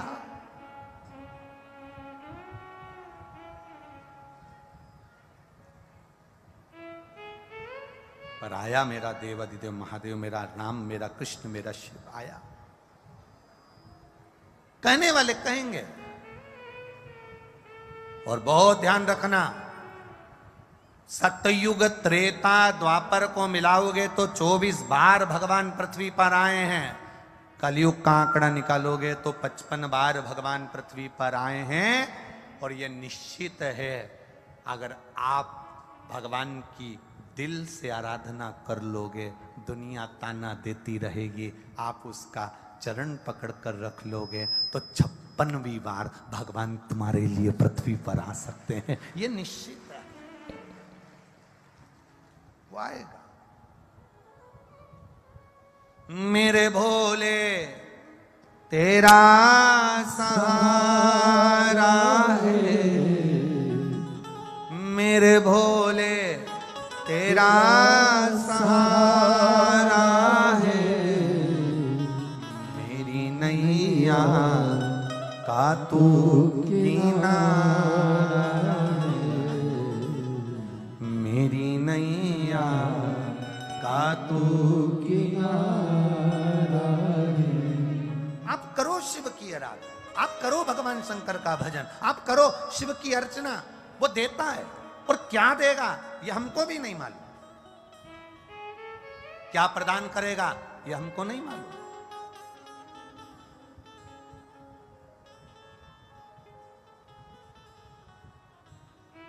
अभी पुष्कर राजस्थान में कथा हुई और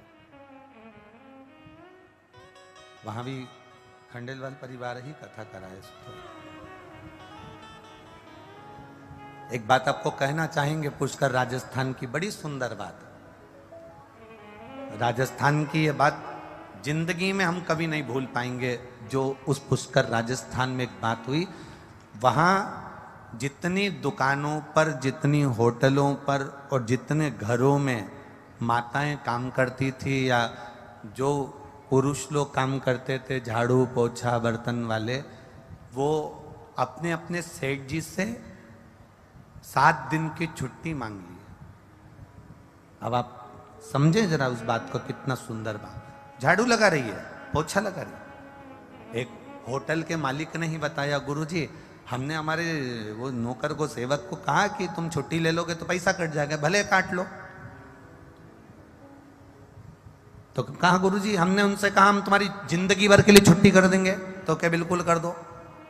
पर गुरुजी क्या वर्णन करूं, वो सेविका, वो नौकरानी, वो दासी, काम करने वाली छुट्टी कर कर चली गई और उसके घर में रहकर वो रोज 2 डब्बे रोटी बनाती और थोड़ा सा बेसन बनाती और कथा के पंडाल में कथा सुनकर 5-6 लोगों को 2-2 रोटी और बेसन खिलाकर आ जाती। गुरुदेव हम क्या कहें, ये भक्ति है।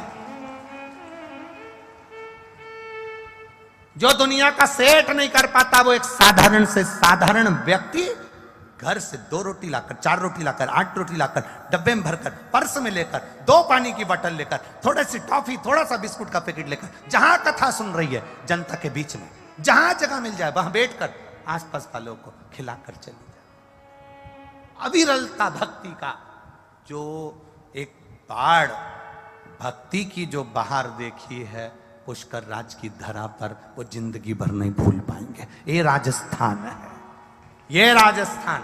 आपकी अविरलता भक्ति होना चाहिए। बार बार शिव भक्त आपके नगर में, अलवर में नहीं आने वाले।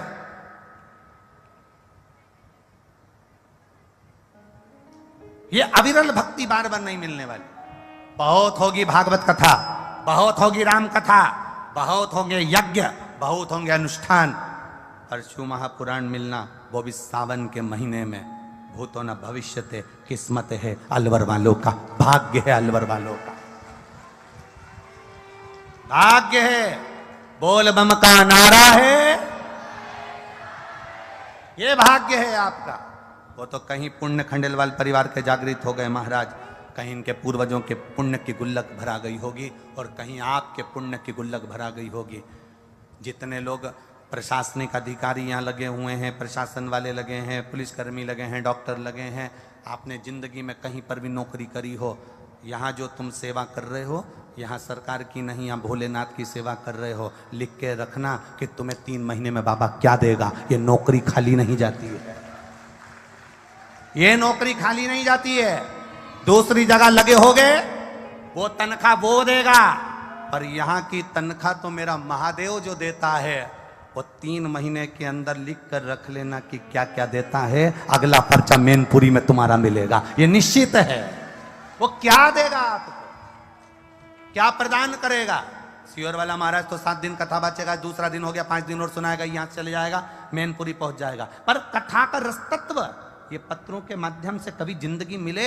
हम कई जगह पत्रकार बंधुओं से कहते हैं, सोशल मीडिया से कहते हैं, इन पत्रों में मोबाइल नंबर लिखा है, एड्रेस लिखा है, आप जाकर इनके घर पर मिलकर आना, क्या आपने पत्र लिखा था सही है कि गलत है।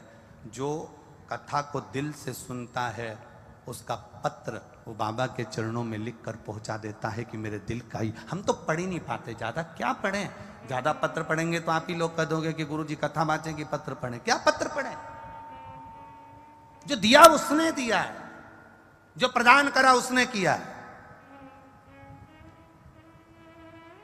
उसकी नौकरी कर रहे हैं। और मेरे भोले तेरी नौकरी सबसे बढ़िया, सबसे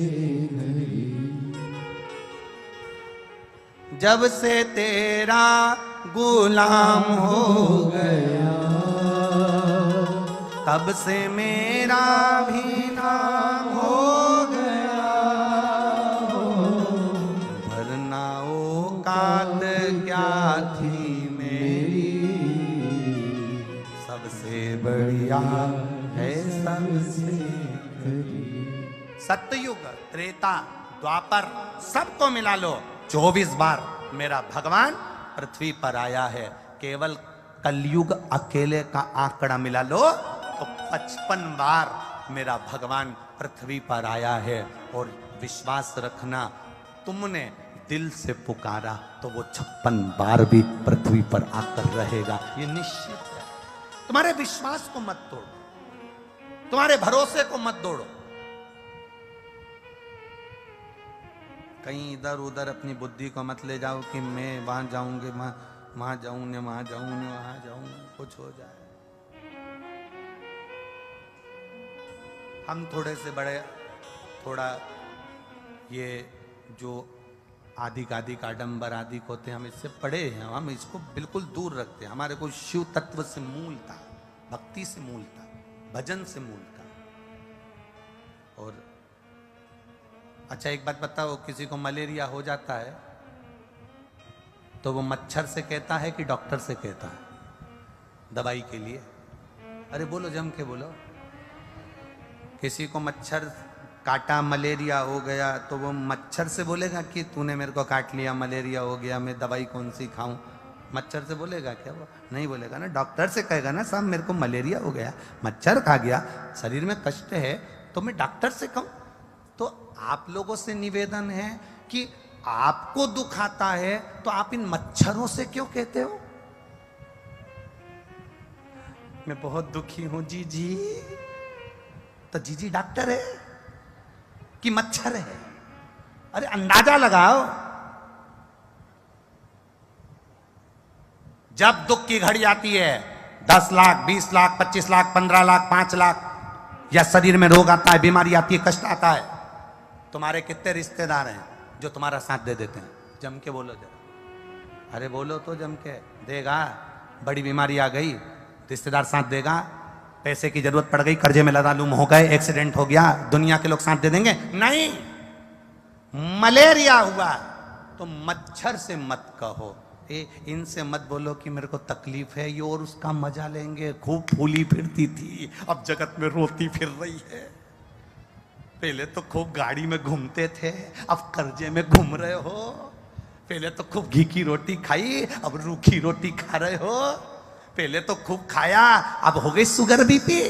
तो ये मच्छरों के आगे मत कहना कि मुझे मलेरिया हो गया।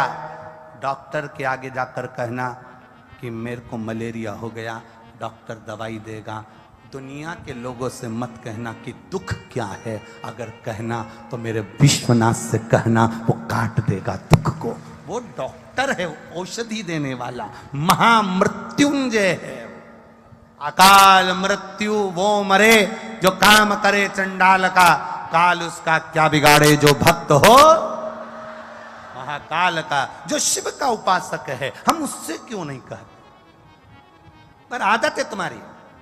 पहले सबके हाथ जोड़ोगे, काका जी देख लोगे क्या, करा दोगे क्या, चाची जी करा दोगे क्या, नानी जी करा दोगे क्या, फूफा जी करा दोगे क्या, जीजा जी करा दोगे क्या। सबके हाथ जोड़ लिए। जब कहीं से नहीं बना तब आंख में आंसू भर के लोटा पकड़ के जल का फिर महादेव के पास गई। महादेव ने कहा ये दुनिया के धक्के खा के आई, बाद में मेरे पास आई, पहले ही मेरे पास आ जाती तो किसी के हाथ नहीं जोड़ने देता, तेरा हाथ पकड़ कर नैया पार लगा देता। तू क्यों चिंता करे?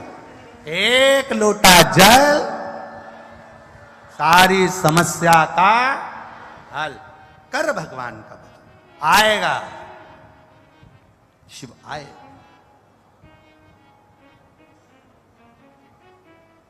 जब भक्ति बढ़ती है, विश्वास बढ़ता है।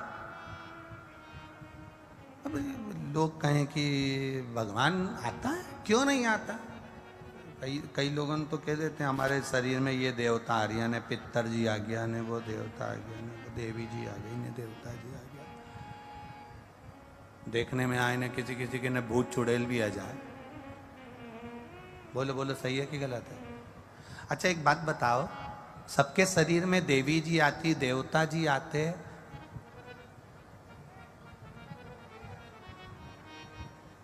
कभी सुभाष चंद्र बोस और स्वामी विवेकानंद क्यों नहीं आते?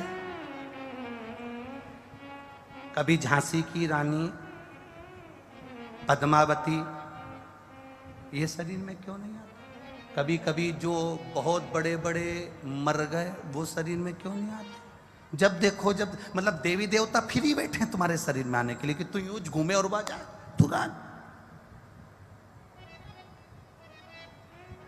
कभी एकाध बार स्वामी विवेकानंद जी आए, सुभाष चंद्र बोस आए, लाल बहादुर शास्त्री आए? नहीं भाई, विश्वास रखना महादेव पर। जब तुम शंकर की भक्ति में डूबे रहोगे, किसी के आने की जरूरत नहीं पड़ेगी। मेरा महादेव तुम्हारे शरीर में नहीं आएगा, पर तुम्हारे सामने आकर हाथ पकड़कर नैया पार लगाकर चला जाएगा। हम आडंबरों से दूर रहें, अंधविश्वास से दूर रहें। हम भगवान की ऐसी भक्ति करें कि भगवान हमारे जीवन को सार्थक बनाए। हाँ, ऐसा नहीं कहेंगे कि देवता नहीं आते शरीर में तरंग के रूप में, पितर की या देवता की तरंग के रूप में वो आ जाता है। पर कब तक देवी देवता शरीर में तरंग के रूप में आते हैं? जब तक तुम ईमानदारी से न्याय करते रहो। जिस दिन तुम्हारे भीतर लोभ, लालच, तृष्णा, अपना और पराया आ जाता है, फिर वो देवता भी अपना काम करना बंद कर देते हैं। मना नहीं, आ सकते हैं, तरंगता आ सकती है, हवा का भाव आ सकता है, पर उसके दिल की आनंदता आ सकती है, पर तुम्हारी सत्यता पर, तुम्हारे विश्वास पर, तुम्हारी दृढ़ता पर, तुम्हारे भरोसे पर आएगा। शिव कथा कह रही,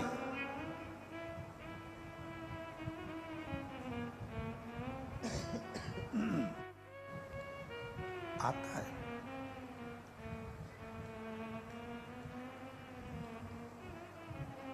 पर कब भगवान कब मिलता। ए जीजियों, आपने कभी गुलाब जामुन बनाई है क्या? अरे बोलो तो जम के, गुलाब जामुन बनाई है? गुलाब जामुन की जो चाशनी अपन गरम करते हैं ना, उसके ऊपर थोड़ा सा खार आ जाता है, मेल। फिर तुम क्या करती हो, झारे से उसको उठा के अलग कर देती हो। चाशनी एकदम क्लीन, मेल हटा, चाशनी क्लीन, नुक्ती बनाओ, चाशनी पर मेल आ जाता है, मेल हटाया, खार हटाया, चाशनी क्लीन, गुलाब जामुन बनाओ, खाओ।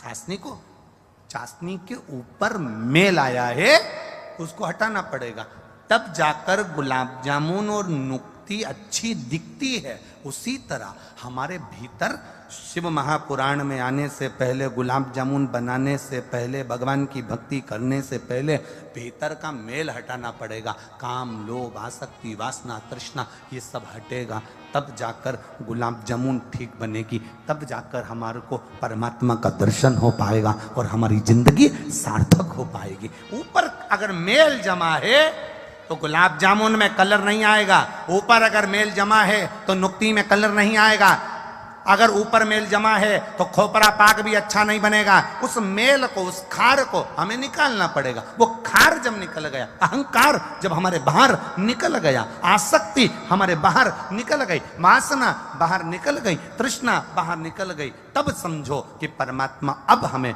प्राप्त होने वाला है। अब गुलाब जामुन ठीक बनने वाली है, खार तत्व को निकालना पड़ेगा हमारे। गौ माता ने झूठ बोल दिया, ब्रह्मा जी ने झूठ बोल दिया, ब्रह्मा जी का सिर कट गया, कर्मनाशा नदी प्रकट हो गई। ब्रह्मा जी झूठ बोले तो कर्मनाशा नदी बनी, सिर कटा हुआ से बड़का पेड़ बना, बट वृक्ष बना। क्षमा मांगी ब्रह्मदेव ने, मुझसे गलती हो गई, मैं शिव की निंदा कर बैठा, शंकर की निंदा।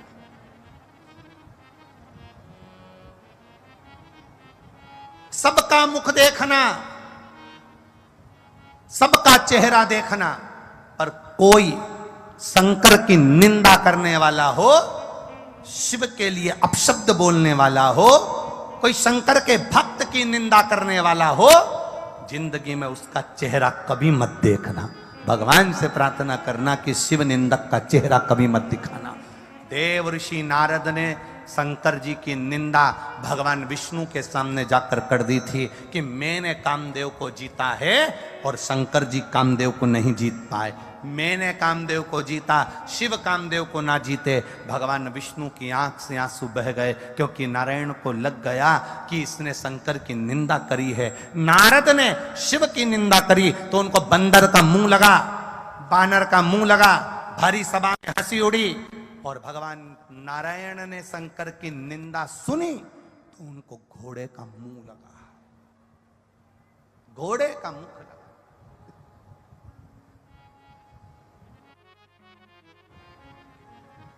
उनको घोड़े का मुख लगाया गया। हयग्रीव अवतार हुआ, पूछा प्रभु आपको घोड़े का मुंह?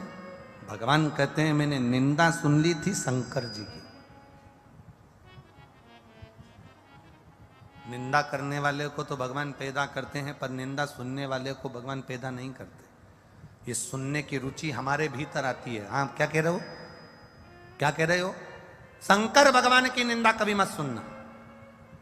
बन सके अगर कोई निंदा कर रहा है तो उसका पलट कर जवाब दो।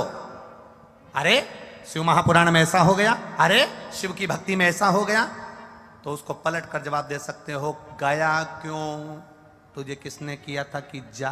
तेरे घर कोई पीले चावल देने आया था क्या? अंदर शिव आया जभी तो तू शिव कथा में आया। भक्ति को जागृत करिए।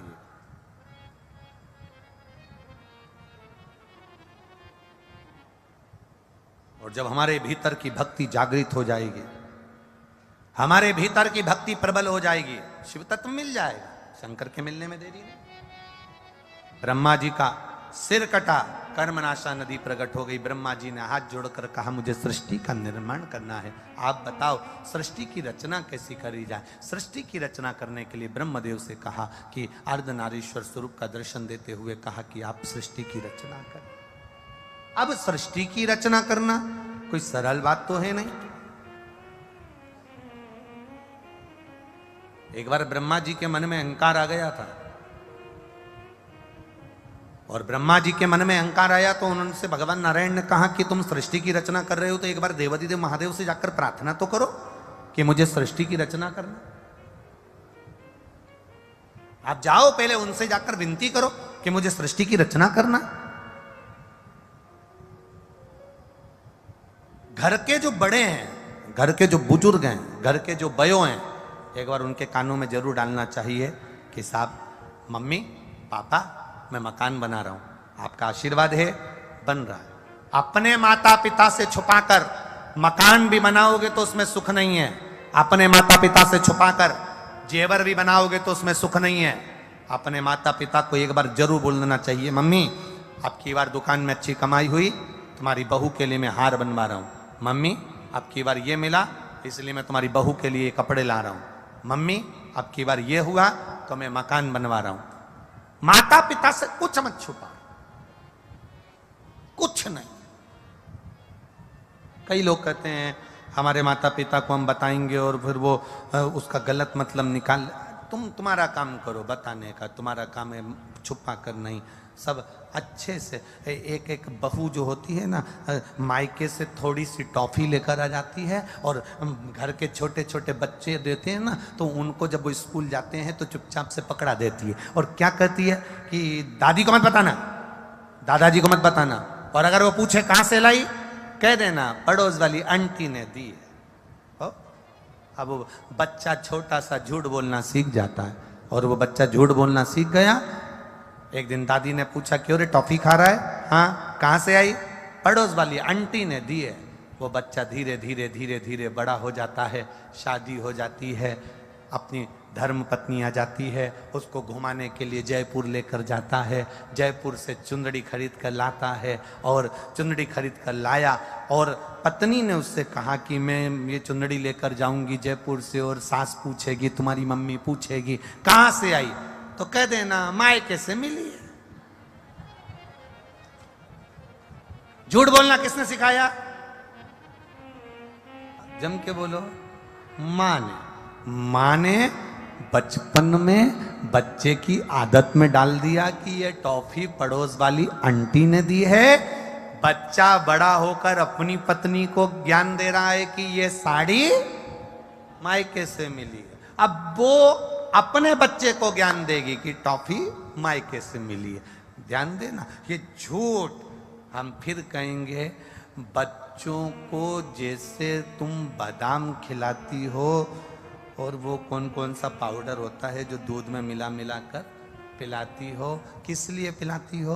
कि उनका शरीर अच्छा बन जाए। मेरा निवेदन है कि बच्चों को जैसे दूध में मिलाकर पाउडर देती हो, और वो क्या बोलते हैं बॉर्नवीटा ने अलग से क्या क्या मिलाकर देती हो जिससे इसका शरीर बन जाए, उसी तरह बच्चों के दिमाग में भी थोड़ा सा शंकर की भक्ति देना चालू करो, जिससे हमारा सनातन धर्म भी मजबूत बन जाए। शरीर के साथ सनातन धर्म मजबूत होना चाहिए।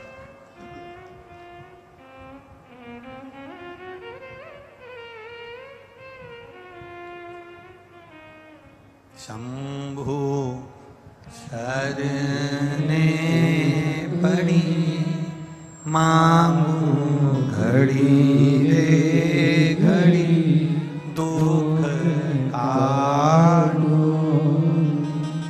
दया करी दर्शन आपको।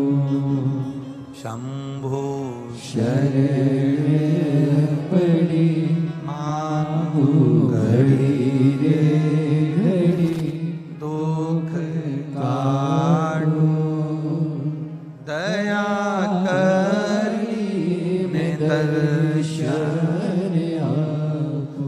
अब विनती, आप सबसे निवेदन, अपने बच्चों को जो तुम घोल कर पिलाती हो, साथ में एक बात अपने बच्चों को घोल कर जरूर पिलाओ कि जीवन में अगर बहुत उन्नति की ओर जाना है तो हमें किसी का झूठ नहीं कहना, कपट नहीं कहना, सत्यता की जिंदगी जियो, बनावटी जीवन में अपना जीवन मत निकालो।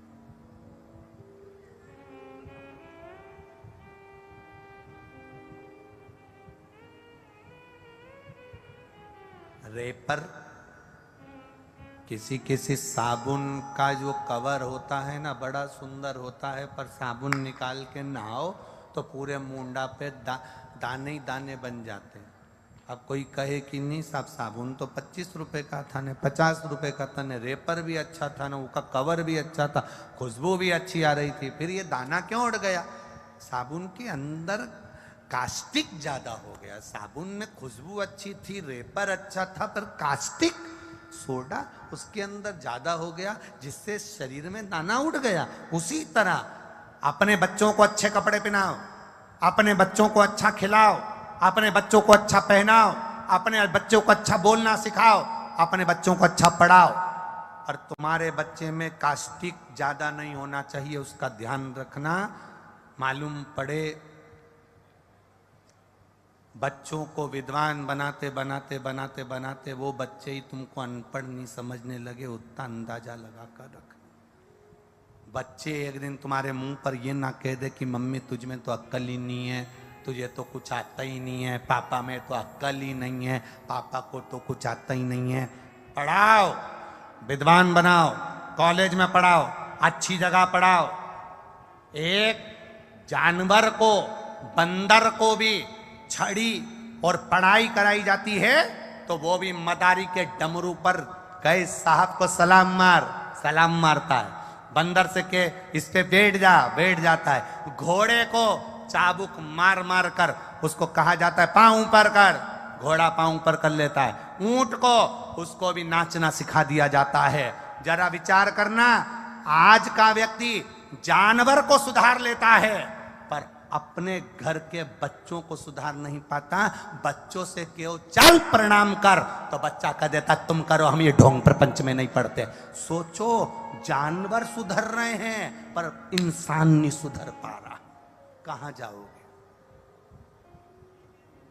बंदर से कहो प्रणाम कर, प्रणाम करेगा, सलाम कर, सलाम करेगा, चल के आ, चल के आएगा। घोड़े से कहो पांव पर कर, पांव पर करेगा। ऊंट से कहो ये कर, करेगा।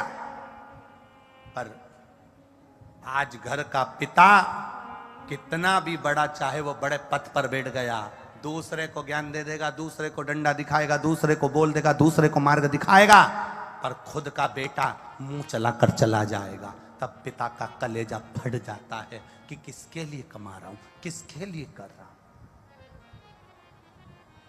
ये सारे पाउडर घोल कर पिलाने से पहले बच्चों को संस्कार घोल कर पिलाइए, और एक लोटा पकड़ा कर शंकर जी के मंदिर बच्चों को भेजने की आदत डालिए। तो बच्चा अगर शिव के दरवाजे तक जाएगा तो तुम्हें वृद्धाश्रम के दरवाजे जाने की जरूरत नहीं पड़ेगी, ये निश्चितता है। अपने बच्चों को संस्कारवान बनाइए, ज्ञान दीजिए, थोड़ा ज्ञान जरूर। महाराज अर्धनारीश्वर स्वरूप में भगवान पधार रहे हैं और ब्रह्मा विष्णु को अर्धनारीश्वर स्वरूप का दर्शन दे रहे हैं। जोरदार ताली बजाएं, ब्रह्मा विष्णु महेश पधार रहे हैं। भाव से उनका स्वागत सत्कार करिए।